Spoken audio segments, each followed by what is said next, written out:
That's the problem. They're not going to put the fear of God into I know what you're saying, ball. but Paul, right at the start of the show, you said you understood you weren't going to see change in formation, but a tweak.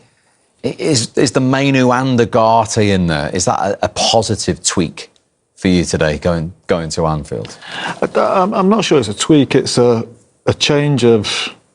But it's better than Casemiro and Eriksen on Monday. Yes, of course, yeah. Casemiro and Eriksen just don't have the legs. They don't have the legs to play at Old Trafford. They don't have the legs to play at Anfield against a really good midfield team as well. Them two, I think they'll both take the ball. I think Ugarte, athletically, he's better. He will get around the pitch more. He'll break play up a bit more. And Mainu is more of a technical player who probably isn't the athlete we all expect at the start, but the lad can play. There's no doubt he will take the ball. They are going to need big help from Fernandes and Amad Diallo in the middle of the pitch. And what about the wing backs? Are they working for you? Those two in those positions? I think Mazraoui has been okay. I think from an attacking point of view, both of them are a waste of time. Defensively, yeah, they're okay. Well, I say okay. Against Newcastle the other day, they were 2-0 down. It could have been 3 or 4, and them two were playing. They get to a certain point, and they just don't have the quality of delivery.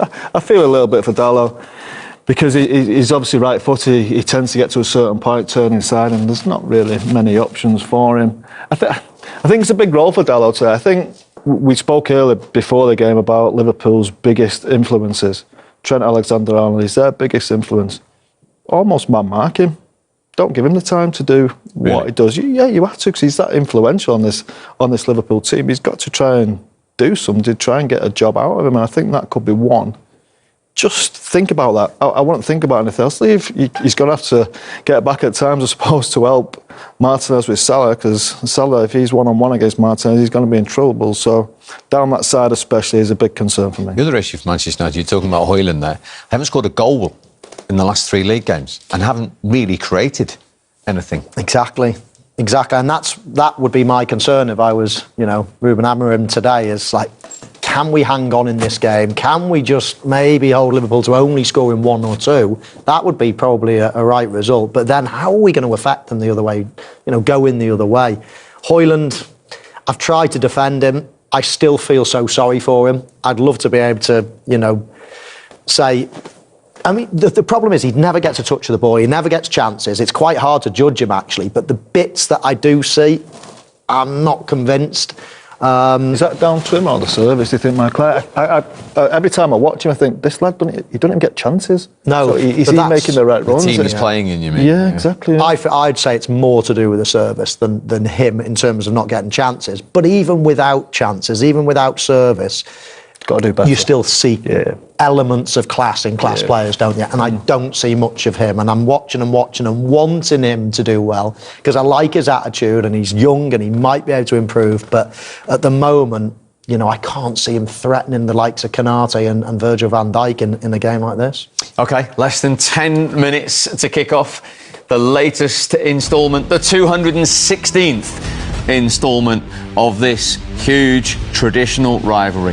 Bitty for the first 10 minutes, a couple of injuries and whatever, nobody could get into their flow. But in general, we thought Manchester United had played deep, sit deep and counter-attack. They've done that, but they've actually offered something going forward, which you always need to do. So it has been a good game. Could have gone either way so far. Nicely poised. But it's not been like a shut-up shop type of 0-0. It's been, reasonably, not open, but there's been chances. They certainly have. So let's deal with Liverpool's first of all. They've had 2 or 3. Cody Gakpo very early. But he's basically, if you go for the dink, you've got a full goal to aim at. All you have to do is lift it, and then it's a full goal. So, to miss the target from 6 yards out, that's a big chance. This is a really good chance, but I think when the ball is coming over your shoulder like this, you can't really pull a bit of fade on that. We were talking before the game, me and Paul, about how to fade a ball. He just needed a little bit of advice from Scholesy on that one. And before the game as well, we were talking about when United get opportunities, try and take them at Anfield. Ahmad had the first. Could he have done anything different? Can he whip it into that top corner? I think there Michael will tell you better than I will, but I think you keep that low. I think everything low's got a chance. It can dribble into that far corner, it can go through the keeper's legs. It lacked conviction for me. It was more of just a kick at the goalkeeper. He's not got many options. You can't dink, you can't go around the goalkeeper. It's he's obviously on his left foot. He's always going away. It's going too close to the goalkeeper. I personally think through the goalkeeper's legs or near top corner, high and near post or low and through the legs. And as you see there, Alisson almost lifts his left leg as he's about to strike it. The nutmegs was on. The nutmegs was on there. I think it was low and hard, as Scholesy said. Not in your dictionary as a centre forward. This is high-end stuff. You've got to find corners. You've got to be brave. You've got to go through the legs, find a top corner. Just being safe and hitting it into Alisson. He's going to play percentages and make himself big. Not good enough. Look, I know it's only half-time, and Liverpool traditionally have got a great record in the second half of games, but from United's point of view, is that a small step forward in terms of feeding belief that they can get something here, that first half? Yeah, look, I was really happy with that performance. OK, Liverpool could have scored. Of course they could, but United could have scored too. I just think there's a better athleticism about the team. We go back to Monday night again. You felt beforehand that it wasn't the right team. You felt it was going to get beat. This team looks better. There's a better shape to it. There's better players, I think, on the football pitch. There's that core of the team that you think they can handle the ball. Agarty and Mainu, I think Mainu's been a little bit sloppy at times in possession, but they'll handle the ball. They'll take the ball. I think Fernandes has been good. And more of the same second half. If they get them chances, though, they're going to have to take them. When you're brave yourself and as I say, you take the ball. I thought Manchester United did that really well. Not that Manchester United were the best team today. You know, it was quite a 50-50 game. If anything, I guess the stats will show that Liverpool had probably more possession, more shots, more. However, for an away performance at Anfield against a team that are in such good form, so confident at the moment, that was as good a Manchester United performance I've seen for a long, long time. So, great game of football. Could have gone either, right until the end. And even Manchester United attacking at the end, you know, that just shows you the confidence they've got from within. So, really, really good game. And it could have gone anyway. Probably a draw was fair in the end. And it was, and we've... Well, Bruno, this Man United team has been widely criticised and, to be honest, completely written off before today. How about that for a response? No, obviously criticised unfairly because the position in the table says it all. We lost 2 points more than they need, to be honest. And obviously, I think it's a really good result. We could have even won the game at the end. But I think it's a fair result. I think both teams played a really good football, intense, some good chances from both sides. But we can't be satisfied, to be honest. And I'm pretty upset because if we show this today here at Anfield against Liverpool, that is first in the league, that is being probably the outstanding team in the Premier League this season. Why we can't do this every week, and it frustrates me for first because I think finally I did a proper performance overall, and I think we need to be aware, and we said it before the game, we need much more from ourselves. It's good to get a point, but we need more. Interesting from the Manchester United captain. Paulie says that was a proper performance. So go back to Monday and today. What's the difference for you? Why so much better today? I think personnel makes a big difference. I think the middle of the pitch is always an important. I'm not just saying because I played in there, but I always think it's the most important area of the pitch. And on Monday, obviously, wasn't right. We knew before the game, looking at the team we picked, it was never going to cope with the energy of Newcastle. Today, we knew we had half a chance with Agarty and Mainu. And I actually think Casemiro and Eriksen could probably play with Agarty as well. I don't think, you don't just rule them out, just playing them together. It's a no-no. You mentioned effort there, didn't you, a lot? Effort in the smaller games that they can't seem to get themselves up for them games for some reason. I don't know why, but I think he's right. That was a proper performance today. To go to Anfield and go toe-to-toe with the best team. As I say, they beat Manchester City, who have been the best team for 4 or 5 years. But that performance was nothing like this. This was better. And I know they didn't win the game like they did at City, but I take more out of that performance than actually winning against the champions. I think now, as he said, that's a blueprint. That's the way they have to go forward. They have to follow up now. That's the standard, as he said. But I think the manager, by now, he should know all his players. I think he's chopped and changed so much. I think now there's a... Is that pretty close to what you think is available, his best team today? Yeah, it has to be. Who else can come into that? Luke Shaw, if he's possibly fit. Euro to right outside centre half. Garnacho possibly, but not quite. I don't think he gets into it. But so then, do you want to see him continue, fitness permitting, with that sort of 9 or 10 of that 11 we've seen today for a consistent period? If them 11 are fit, they have to play until players perform badly and they don't get into the shirt. team. Yeah, exactly. No, that is the standard that they've set. That's the standard that they've got to reach in games to come, and I don't see any reason why they can't do it. Yeah, I mean, games to come will be different. Of course, as Scholes, you mentioned, that's as good as it gets from an opponent's point of view. You're playing against one of the best teams in the world in Liverpool, in their backyard. That's as tough a test as it comes.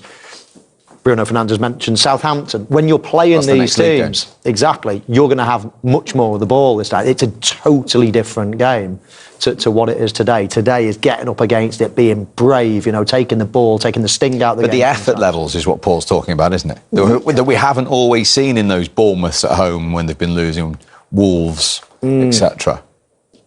Yeah, it's dangerous to go down the effort route, I think. Quality of play, yes. He went down that route himself, didn't he? He did. He said we've got to keep team. we've got to keep those levels, but I never heard him say we don't try against other teams. It's no, but I think he was hinting that Liverpool away, you're obviously up for it more than perhaps Southampton at home. It's a different game. I find it hard to believe that a team that have won nothing for a good while, okay, they won a cup last year, but they're not a winning machine at the moment. I find it hard to believe that they can have their ups and downs in terms of, we'll turn it on in this game and not in others. I think the opponent has a massive influence, not on how much you try, it's just the way the game unfolds and the demands of that game. But the quality and the personnel, as Paul says, that changes from game to game. And now they're playing Southampton next, let's say, or the next league game. That's a totally different kettle of fish to going away to Anfield. Now you're on the front foot. Now you've got to try to open a team up and maybe take risks and maybe leave holes in behind as well. So it's a different kettle of fish. But on today, which we're focusing on, they were very, very good. And that's two big results against two big teams in the space of a month. I think anybody questioned that your players have the ability to put in a performance like that, but it's definitely been questioned whether they had the character. Our players, people, if you have one person thinking like that, you have the ability but not the character. We have to fight that, and we have to change that mindset. I think it's really clear when we are focused, when we fight for every ball, when we suffer, when we finish the game, we are really, really tired. I think we can be a good team. If we don't do that all the time, we are going to lose games, and I think that is clear for everybody. This is a game you could easily have won. I mean, you probably, if either side deserved to win it, it was you. I think yes. I think we control very well the tempo of the game. Every time Liverpool had a chance, we control. We had the ball for some moments, and that make the difference. You can see it during the game. Was not like we are not suffering all the time because we control the ball sometimes, winning some fouls, controlling the transitions. So I think it was a good game. And you were particularly effective down your left-hand side. I thought Darlow was outstanding. Bruno was terrific. Alexander-Arnold had a very uncomfortable afternoon. You made it hard for him. Yes, they have like I said, the players, they have the qualities, and you have to do it like you should do it every game. So Darlow is really fast. Bruno is really smart. He understands the game, so we can use it. And I just have to talk about Harry Maguire. I thought he actually made a brilliant tackle, but a free kick was given against him. But then he has this chance at the end, and he should actually be reflecting on a very good performance, not on a missed chance. He will do that. We will focus, because for me, missing chances or playing bad with the ball, for me, is not the big issue. For me, the big issue is that Harry give everything on the pitch, and that is the most important thing. And just finally, I mean, Manchester United fans will walk away from here thinking, OK, we do it at Anfield in a massive game where the world is watching. We also have to do it next week and the week after and the week after, when it's not Liverpool, it's not Anfield. That is clear. That's I spoke with your colleagues before, and everybody thinks the same thing. So we have to start someday to be consistent not in the way we play, the way we face the competition. So let's start today. On that game, which was a bit of a chaotic game. Created 3 very good chances. Then there was a period in the game where it was difficult for us to play through them because they played in a low block, which was difficult for us to play through them with Højlund. Second half we were 1-0 down, and then you wonder, now it's going to be difficult because in the first half it was already difficult, especially the last part, to create chances. Then all of a sudden we started to create, scored 2 goals. Yeah, you think you win it, and then they scored the 2-2, and in the end it could have gone either way. Defensively, you had problems today in a way which you haven't done many times this season. True, I think we've conceded 4 2 open chances, 2 big chances, and we've conceded the 2 goals. So it's maybe a bit more than usual, but yeah, that's not only up to us, that's also because United has some players that are capable of creating, especially if we are trying a lot and we give a bit of space, then these players can create. I think Bruno Fernandes was outstanding today. Like he's been so many times when things are difficult for United, he always brings in a brilliant performance, and that's what he did today as well. It did feel a little bit different, didn't it? Because when you come back, Liverpool are 2-1 up, normally you think game done. It never really felt like that. It wasn't a big surprise that they scored again. Although we were threatening them a few times as well, for us there was also chances to maybe score the 3rd one. But yeah, I think it was during the whole game a very close call. If you look back at the whole game, we created more chances than them. But because we were 1-0 down, because we conceded in the last minute such a big chance with Maguire, people remember that the most. But just before Maguire, we had a big chance with Virgil van Dijk.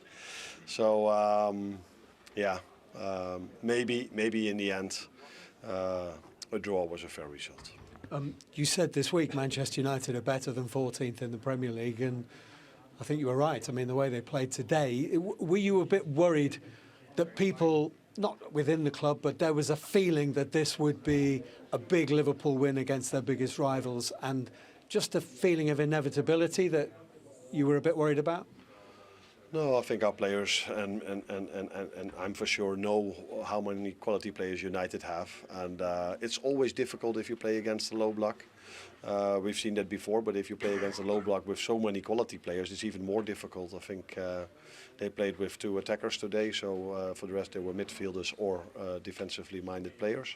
So then it's very difficult to play through, and these players can also hurt you a lot on the counter-attack. And for a long time they didn't take any risk in build-up. They played many long balls, but in the last 10 to 15 minutes you could see, if they just started to play, that they are even better than even I thought. And I have to ask you about the performance of Trent, because he had his hands full today. He struggled with the pace of Darlow, the creativity of Bruno Fernandes down that left-hand side. Most of their threat came there. Yeah, but you are talking about 2 very good players. I think Bruno Fernandes has been incredible for United for so many years. So sometimes it's difficult for defenders to play against these players if they are at their best, and that's what they were today. So Trent has played so many very good games for us. Today probably wasn't his best game, but that also has to do with the quality of Darlow and